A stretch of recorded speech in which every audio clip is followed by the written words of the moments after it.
Welcome to the Crypt of Wax. Today we are talking everyone's favourite fantasy doom metal band, Castle Rat, the Bestiary. It's quite a bold statement, John. I thought they're almost quite divisive. Yeah, true. Okay, everybody's second favourite. Second favorite, everyone's favorite allegedly industry planted Yeah. fantasy doom metal band. Gosh, we're going early with the industry plant chat. Yeah, well, I don't necessarily believe it or care. Who knows? Who knows? Only they know, and maybe some industry insiders. But yeah, Yeah, and all the team all the behind them. execs. Yeah, the boardroom. Yeah, so the sophomore album from Castle Rat, the Bestiary. I mean, yeah, they are divisive, as you say, but I'm going to get this out there. I haven't really been excited for an album, I guess, because a lot of the stuff we review is quite like we discover it quite quickly, so there's not real time to kind of be like, oh, this band's got an album coming out, or do you know what I'm saying? Well, basically, we've never heard of them until we find out there's an album come out that day, and then we listen to them. Basically. in most cases. But I was a big fan of Castle Rat's first record, and I was quite excited for this record. I the singles enticed me, shall we say? Yeah, they teased you. They did. The Wizard being one. I guess we'll talk about that when we get to it. But yeah, so this I think initially what is apparent is there's a lot more. It feels a lot grander, doesn't it? This album. It does. There's a lot more. There's a lot more going. I mean, even the track count when you look at it is. I think the previous album was only like a 9-song album, whereas this is like 13 songs. Yeah. It looks when you look at that. I mean, when you look at the track listing, and you know that they're not like a. They're not like a power violence band, and it's like they're trying to fit in 20 songs in 18 minutes. It's it's going to be fairly substantial. And actually, although when you listen to the album, you do realize quite a bit of it is interlude-y, isn't it? There's a number of those tracks in there as well. Maybe even 4 of them, potentially 4 or 5. Yes, there are. And I was going to say to you, like, how do you feel about that? Do you feel that they've created something that feels more like an album start to finish? Because I feel like their last album, although it was cohesive, you could take songs out individually and be like, this song's great, whereas I feel this feels more like a intentional thought for an album with interludes and stuff. Absolutely I feel like it's I feel like it was made with that kind of album in mind, as you said, the cohesion of creating an album. And I think that maybe comes with the fact that they've been told to do it. Well, I was going to say they've also got a bunch of money that they got as well from that GoFundMe. Loads of time in the studio. So if you're not aware, they did a Kickstarter for to get you, the fans, to fund the album. Why not? And I mean, it reached its goal and then some within like a few hours, didn't it? They were eating pretty for a while. Yeah, absolutely. They've obviously got quite a big fan base.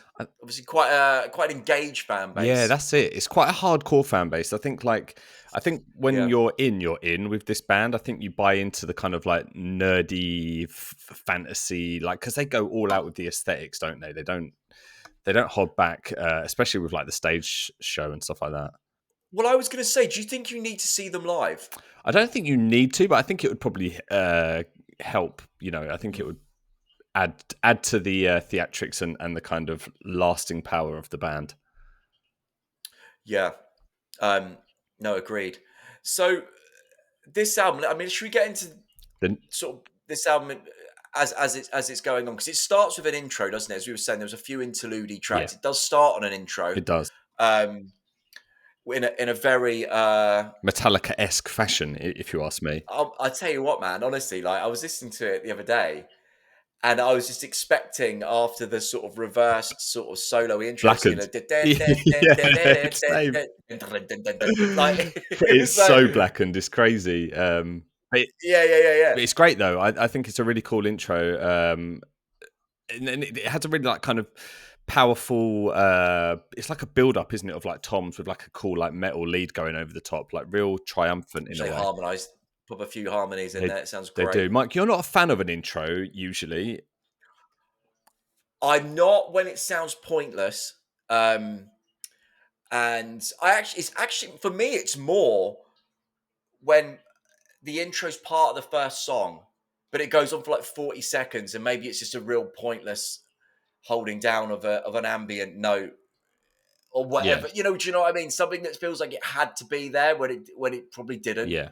But it's kind of a piece of music in its own right.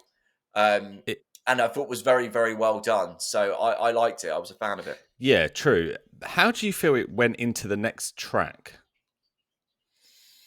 For me, I I knew what the song was going to be that it came into because it was one of the pre-release ones, Yeah, and it felt a bit like the song really built up, and then it goes into like a single note riff vocal. I felt like it should have got into something that was maybe a bit more impactful as the next song. straight off the bat, like In fact, I think it would have gone really well into Wizard yeah, I think you're probably right there. because you had that sort of opening ring out on like that really good riff. And I actually think maybe you could have had those two songs switched around in it, but I reckon it might have been better. But that's kind of it doesn't bother me overly. Yeah, I mean, I'm actually in agreement with that. I know what you're saying. It kind of does go into that single note. It does kind of kill a little bit of the momentum a little bit. Yeah, and I think Wolf One is one of my favorite songs on the album as well. I really love that song, Yeah. but I just wonder whether placement wise you could have put, and I think the Wizard song would have been better.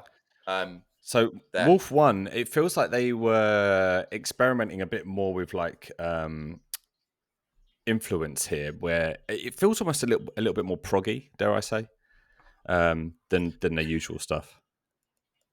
I feel like the chorus is a little bit different Yeah, to some of the other stuff in like those sort of big chords and the way it kind of works with her vocals. So I really love it. Actually, I love that chorus, but it almost feels like it's part of something a bit different musically. I don't want to say indie because I don't mean it like that, but something that's more like a Ty Segall or something like that. I know what you mean. It has that kind of fuzzed out, Yeah, kind of hooky sort of vibe that's maybe not quite the same as the other stuff. I loved it. It was one of my favorite bits on the there's a album. riff, isn't there, around the end, around 3:45, where it kind of like kicks up a gear and yeah, it's real like Yeah, it's great. fire slash pilgrim esque Yeah, yeah, riff. yeah, yeah, yeah. riff. What, Is it the Paladin? Is it right? Is it that song, the yeah, Paladin? yeah, Yeah, it yeah, reminds me yeah, of that. yeah, yeah. Yeah, yeah, it's great. Probably one of the best riffs on the album, actually. But yeah, then it goes into Wizard. Can I just say though, John, you've got that. It's one of those sections. That satisfaction you feel when a riff comes in, and you're like, "Oh, that's Yeah, great, so well picked." yeah, Like just the right amount of change from what they were yep. doing to like make that bit really stand And out. didn't overplay it. Didn't stay on it for too long. Just was like, here you No, are. no, no, no. Into the Wizard, which I think arguably, Mike, is maybe Castle Rat's best song. There's no argument for it for me. It is their best You song. think it is? It's incredible. It's everything they do so well. Her vocals on it are incredible. That Yeah. I don't know. I haven't got the timestamp on when it happens, but that part where she hits that The note high note. when it comes back in. I think it's when it comes back into a verse, doesn't Yeah, it? it's around And around and three she just three and she minutes. holds the note. Yeah. Oh, it's I guess incredible. I guess while we're kind of talking about the vocals, they are quite. Are they the selling point of the band? Because they are. Yes, You're going to say they straight up, yeah, I that's no like slight on them as musicians because actually, and I was thinking about this earlier. When we a lot of people have spoken about the whole industry plant thing, and we mentioned it.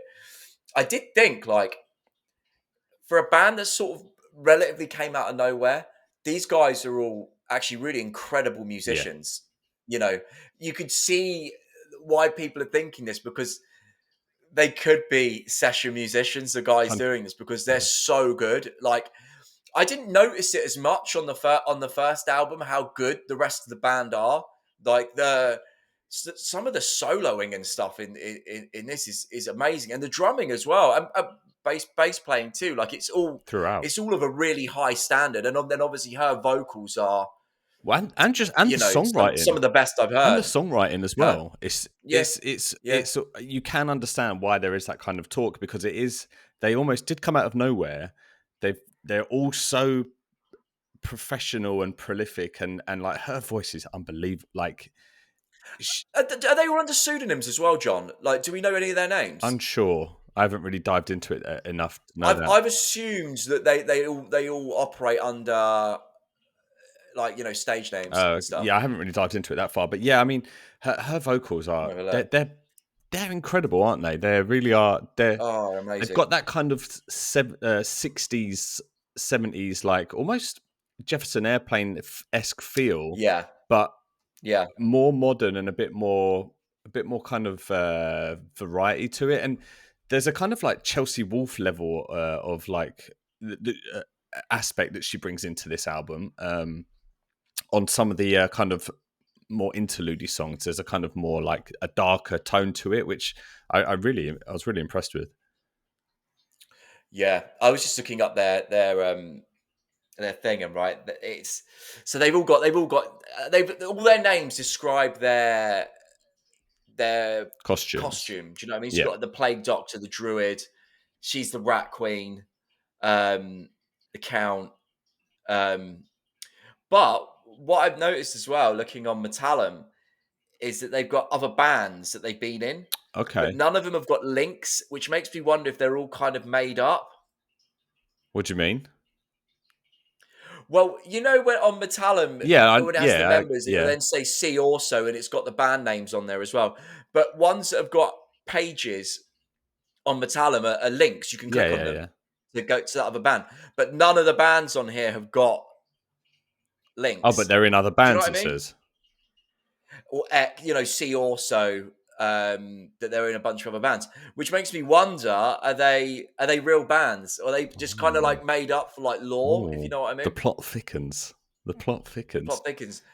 Let us know in the comments. Yeah, Someone's bound to have looked into someone that. must know. Yeah, let us know. Are they an industry plant? There's surely some big discourse going on about this. And do you care? Because I don't really give a shit, to be honest with you. It's not. It doesn't affect my enjoyment of this whatsoever. No, I'm. That's what I was going to say. Like, I'm so into it that I don't really give a shit because it's so No, it's it's it's not as if they're like trying to be this hyper pop like huge, although this album is leaning into a bigger sound, and they are kind of, it feels like they're going down that route that Ghosted a little bit, you know, where it's I could see it's getting that. bigger and bigger, and then eventually it's going to become a Yeah, little bit yeah, more stadium-esque. This does have that compared to the last album, but I'm kind of here for the ride. I like the I am. I like the fantasy aspect of it. I like their look. I like the songs. I mean, her voice is Yeah. enough to just kind of carry it anyway. So yeah, really into it. Can we jump forward a bit? Yes, please, Mike. Because when you're talking about their next album and things like that, I feel like track 7, Crystal Cave, is maybe a sign of where it might be going. I had I had jotted down something like that because the production and the introduction of strings, um, it Yep. felt very huge, didn't it? Yeah. And it's well placed. I feel like it's a center point of the album type track. And I think that's also potentially a reason why that might be the direction they're going in. They were like, this is in the center. This is kind of where we are prioritizing this one a little bit, as Yeah, this is kind of, you know, we're putting this one up high in what we think on you know, of what's on the album. But it's also one of those where you might have seen it as an ender. yeah, You could see other. I think it's really well placed in the middle, but you can see another band putting it on the end. But I think it's being put there as being like, this is the central point of the album. This is the, you know. The melodies used in that song were really unique, and they didn't go where you expected them to go. And I think that was like Yeah, a real high point of that song was the just the use of melody. Man, it was really unique, really clever. And yeah, it does go huge, and it almost reminded me of the Beatles a little bit. The kind of string section had that kind of yeah, uh, I know what you mean. yeah, that Eleanor Rigby era esque Beatles sound. Yeah. But obviously, It's going through a vibe of that. It's not a Beatles vibe, but it's going for that grand production, but of like an older, yeah. slightly older time, if you know what I mean. Not hyper modern. Yeah, yeah, which is it's an interesting take, man. I think it's going to be interesting to see what does happen with them. I think this could be another kind of ghost situation where they just because they've got the theatrics, they've got the vibe, they've got the look, they've got the songs, Yeah. they've got the ability. I think it could be that kind of vibe, but they'll still keep that kind of doom fantasy, you know, tint. I think it will just get Well, I turned think the down a thing with bit. Doom.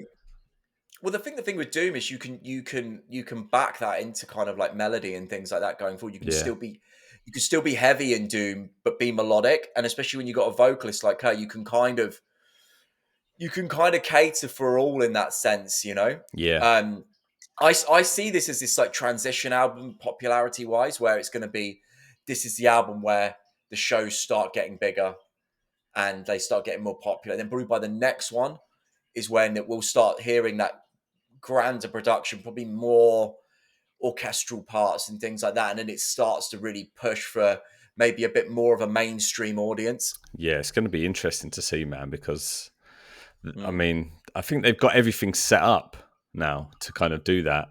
yeah, So yeah, it'll be interesting. whole I team, the whole I think the whole team. got the suits all ready for Yeah, them. you got Vince McMahon in the back. Um, I think after I wouldn't let him near the singer. oh, gosh, let's not. That's another episode for another day. Yeah, Then whole yeah, documentary series. after Crystal Cave, you got Serpent, which was another single, another great song. Mike, do you think the singles were maybe the best songs on the record, apart from maybe Crystal Cave? No, because actually, Serpent didn't do as much for me on the pre-releases as the other two, um, and it, it it wasn't a highlight song on this album for me. It was a little bit just an album track. Interesting. I enjoyed Serpent. I thought it was a really good song. I think it was again well placed in the record because then you kind of following that you had Wolf 2, which was like did it actually have much in cohesion with Wolf 1? No, but this is this the one you kind of meant when you were talking about that more Chelsea Wolf kind of? Yes, yes. Yeah, Because she had some really great. It was a bit darker, and it was the voiceover and acoustic guitar, yeah, and it just really felt like something Chelsea Wolfe would do. And the really good melodies between like the vocals on the guitar. But what I enjoyed was that yeah, the melody carried over into Dragon, and it sort of became the main yeah, melody in Dragon, which is why I found it quite weird that it was called Wolf 2, but and not and not Dragon and not One, Dragon minus one. followed by Yeah. Dragon Two. Um, I really enjoyed that one as well. I thought, I mean, this album they try and pack quite a lot into it, um, and I don't know whether that's maybe I'm going to use a word that feels a bit harsh, but is there a little bit of bloat on this album? I don't think so. I think it's something that with more listens and from start to finish, it does feel it feels concise enough. Maybe you could argue there's maybe one or two interludes that didn't necessarily need to be there, but I don't think in terms of like actual songs, I didn't feel like there was bloat at all. No, I see. I feel the opposite. I feel that maybe you could have dropped one of the one or songs. two of the main, one or two of the songs. Yeah, because I really enjoyed the But then it would interludes be and a kind bit of too where they interlude heavy, took wouldn't the it? up. Maybe, but I felt that there was a couple of songs on there that not they. I'm not saying they were bad in any capacity. They were all good songs, but maybe didn't have the standout feeling that I was getting from the other ones. Do you know what I mean? Yeah. How so then? All right. How did you feel about Sun Song? Because although it was the penultimate song, it was basically the album closer, wasn't it? Like it had that. it had it was like maybe the heaviest song on the album, maybe the more Yeah, doom heavy album, but it kind of just play out the last like 4 minutes was just building up sonically, wasn't it? Of the last riff. yeah. Did you feel that was a bit necessary, or No, that was actually one of my highlight songs on oh, the album. I really interesting. liked it. It was very simple compared to everything else. It was essentially two riffs, and Yeah, the second riff was pretty much the whole most of the song. yeah. But I really liked that riff, and I liked the time. There's a bit of an off timing to it, like the way it sort of continually flowed round, and then had harmonies in, and then he was bringing the solo in. It got really chaotic towards the end. The drums kind of went a bit crazy, and he was doing these cool like lead lines over the top. I really liked it. Um, I was actually thinking more with the songs that, and I'm not saying they're bad, but songs a bit like Dragon, Siren, and Serpent.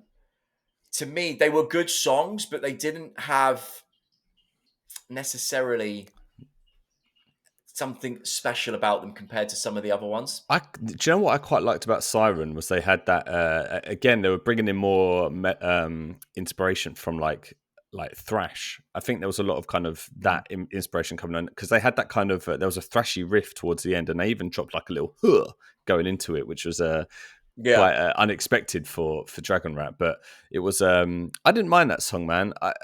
you called them Dragon Rat. Dragon Rat. uh, I should have let it go. Yes, I was looking at the note Dragon. Yeah, I didn't mind that song. For me, I think the album probably should have ended on Sun Song. I don't know if it needed the Phoenix 2. It sort of it when you listen to the album as a whole, it kind of makes sense that it kind of ends like that. But I don't know if you're talking about shaving time, maybe you could get rid of some there. But yeah, again, I just thought it was something you can put on. How long is it? 40 odd minutes, 50 minutes? Yeah, it goes quicker than the amount of songs would make you think it was going to. Yeah, Like I looked and thought, oh my, before it came out and you just saw the track listing, I was like, shit, is this gonna be like an an hour? hour and a half. Yeah. I thought, like a good hour's long album is what it felt like. So it was. I was surprised when I saw it was only 40 minutes or something like that. And I guess my final question I want to ask you, Mike, is where do you think this is better than their first record?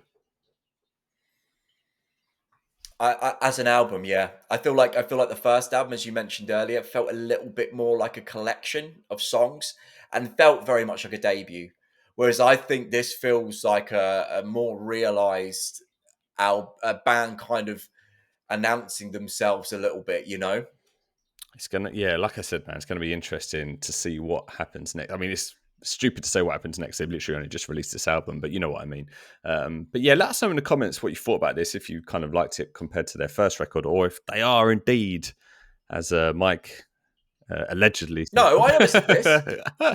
I never said this. And- I get why people think it, but my main thing is like, who really cares yeah, if that's the case? Really, would be interesting to know though. I think if that would change the they're never going to trajectory. fucking admit that, are No, of they? course they're not, but who knows? Anyway, yes, thanks for if you got to this far. Thanks for sticking around. Let us know what you thought about this record in the comments. Give a like and a subscribe if you like what we do, because we put out videos every Wednesday and Friday covering the latest metal releases. But yes, we will catch you in the next one.